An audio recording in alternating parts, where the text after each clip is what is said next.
Welcome to engliopedia।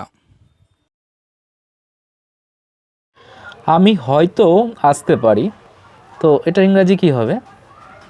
যখনই বাক্যে হয়তো পারি বা হয়তো পারে বা পারো এরকম যখন কিছু থাকবে, সেক্ষেত্রে আমরা বলতে পারি মে দিয়ে বলতে পারি কিংবা মাইট দিয়ে বলতে পারি।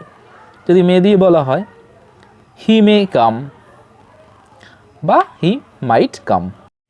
এখন অনেকের মনে প্রশ্ন জাগতে পারে যে মেটা কোথায় বসাবো বা মাইটটা কোথায় বসাবো, দুটোর মানেই তো হয়তো পারি বোঝাচ্ছে।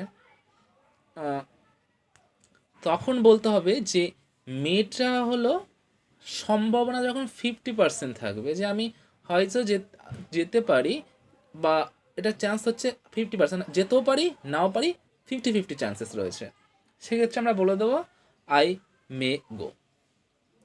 এবার মাইটটা কোথায় বসবে? হ্যাঁ, মাইটটা হচ্ছে সেখানেই বসবে যেখানে আমার যাওয়ার চান্সেসটা আরও কম, মানে 30% এসে দাঁড়িয়েছে, না যাওয়ার চান্সটাই বেশি। তো এরকম সিচুয়েশনে বলতে গেলে আমরা বলতে পারি আই মাইট গো।